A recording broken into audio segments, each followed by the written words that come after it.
আপনি কি ইটের মালিক? হ্যাঁ এটা কি ভালোই? ভালো হইছে মিয়া ফাইল কাজ আচ্ছা এটা ভাটার মালিকের সাথে ফাইল আচ্ছা আচ্ছা, এই ইট কত করে আলি? আলে না আপনি কি করবেন ইট কি করবেন আমি বিল্ডিং উঠিব। বিল্ডিং হ্যাঁ ভালো এই যে খুব ভালো ইট নেই এক নম্বর দেন দেন। ভাই ইট বানাই কে বিক্রি? ইট বানায় ওই যে সিট নিয়ে আসে না ওই সিটের ভিতরে ইট দেয় কে বিক্রি? ওই যে ওর ভিতর ওই যে আপনি ফ্যান তুলি না আমি চলে যান চুলার ভিতর চলে যান না না তা যাওয়া যাবে না। যা দেখে আসুন আচ্ছা ভাই, অত বড় ড্যাগ, ওই ড্যাগ দিয়ে কি হয় ভাই?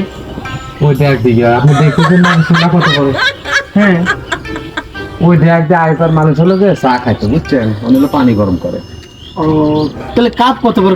কাপ তো মনে করেন ড্যাগ যদি অত বড় তাহলে কাপ কত বড় আপনি নিজে আইডিয়া করেন তাহলে আপনি ওইটা খাইছেন চা?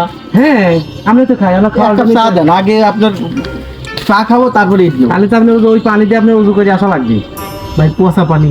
ওখানে এতে পচা পানি না খুব ভালো পানি পরিষ্কার পানি তো অন্য জায়গার পানি আসে নাই আচ্ছা তাহলে চা পরে খাবো।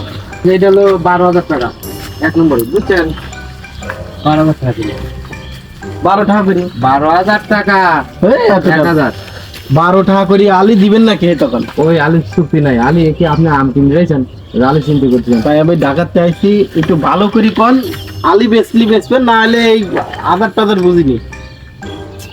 আপনি কি ইট কিনবেন না ফাইল হ্যাঁ। করে আছেন ঈদ কেনবো ফাইজলে মানে? মেজা এই না, আপনি কি করছেন? ঈদ কেনবো তাহলে দিনা না, ঈদ কেনবো সারাদিন এটা 12 টাকা আলি